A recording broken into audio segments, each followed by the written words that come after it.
Hi everyone, and welcome to another video with myself and James from WebVid.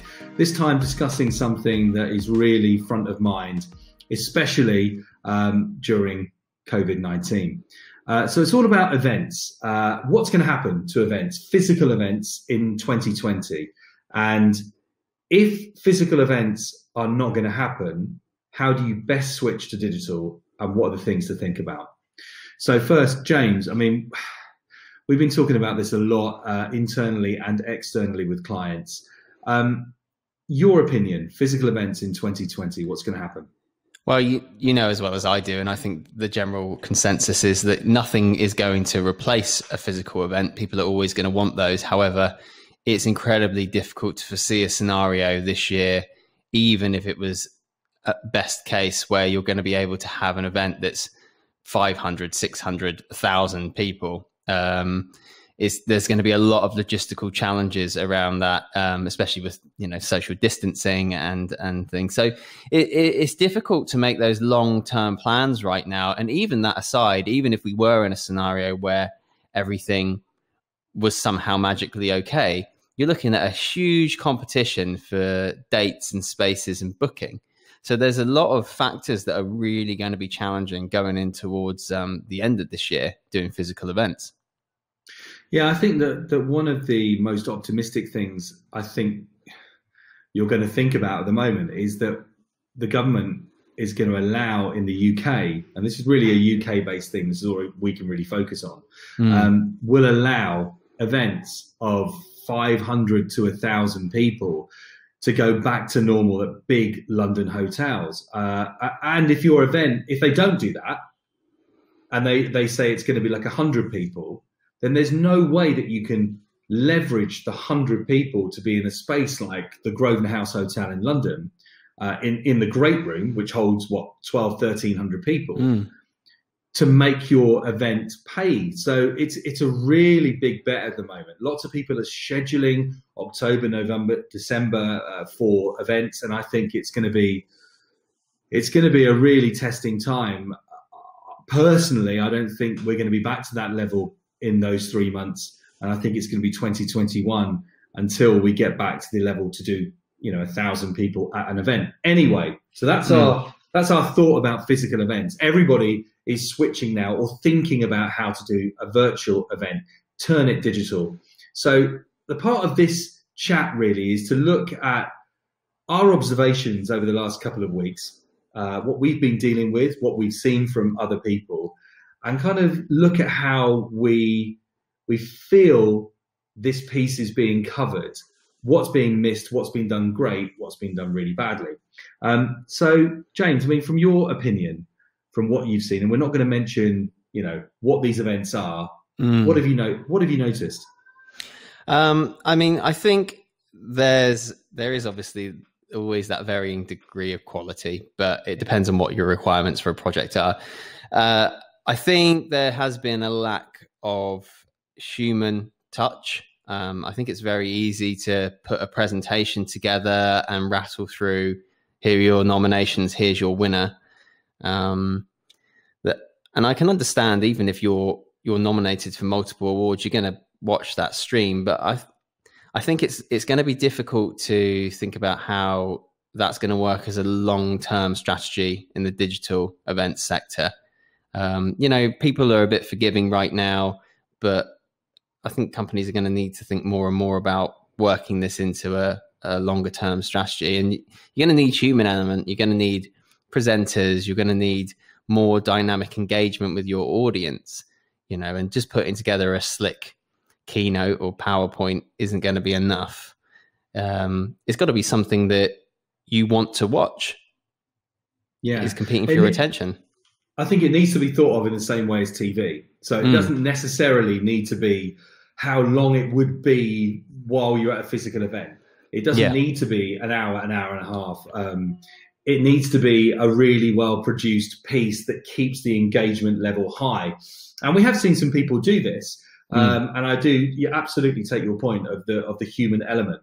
Because we've seen some that are massively human element. They've got loads of presenters and actually not recorded very well or in different landscape portraits. Then we've seen some which are just enhanced keynotes with a voiceover, which again are really slick and really good, but they kind of just miss the fact that there's not a presenter, or there's like not the judges, or someone saying something where you can see their face or that reaction of winning. And again, that's a difficult one when they're pre-recorded pieces, but it's something to think about. So when we look at the actual elements itself, graphics need to be there. They need to be high on that priority list. They need to be slick. They need to stand out. They need to be the thing that really drives it forward. Use of video. So what we said with that human element. So videos, or remote videos of people, or video of projects or speakers, or whatever. That video element needs to be there and needs to be recorded to the best it possibly can be. The length we need to look at. So it needs to be concise and it needs to keep that engagement level.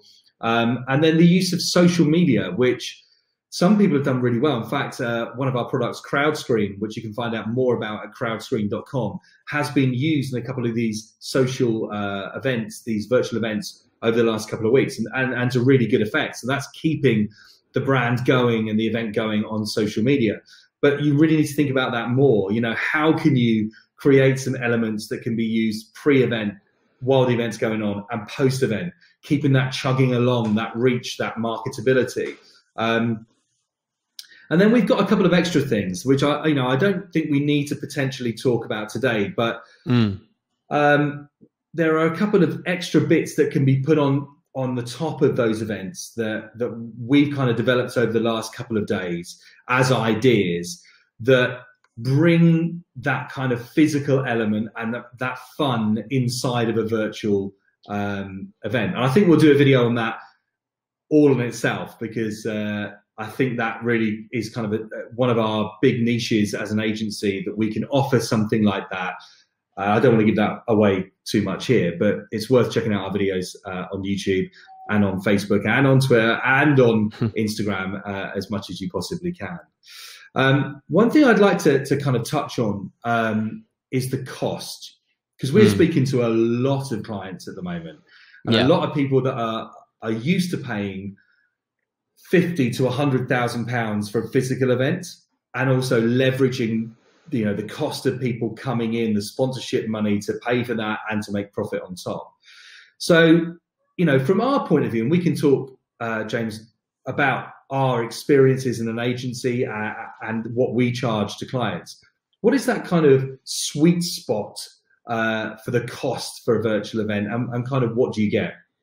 Well, I mean, I think there are, again, dependent on what you want to achieve. But what I always say to people when we're talking about this is it's about what your margin is that you want to meet at the end of your project spend, because I think putting together a digital virtual event is more cost effective than hiring a big event space and getting all of that production into that space.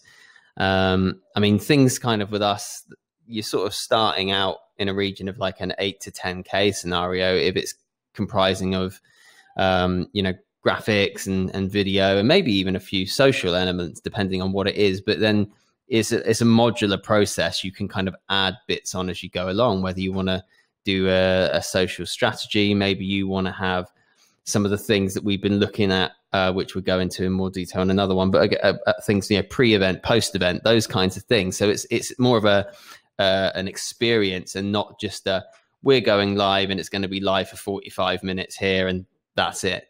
So yeah, I mean, there's a lot of things, and I think as well, when you're considering about doing this digital or virtual event, you can still get your sponsors on board, and you can get new and varied sponsorship opportunities that you can kind of sell in. So to keep those kinds of revenues coming in for your company, which is so important. It's so important for the event sector, and to finance these things.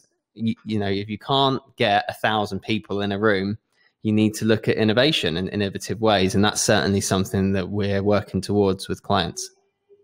Yeah, I mean, you mentioned those post and pre-event bits that we have that we're going to talk about in another video, and those bits in themselves. No other agency, I don't know anybody that's offering that opportunity, which could easily be sponsored. And when we talk about like 1,000 people in a room, there's the potential that the reach on those pre and post elements could be way in advance of 1,000 people, which could spread your brand, your event far and wide, way more than actually a physical event could do.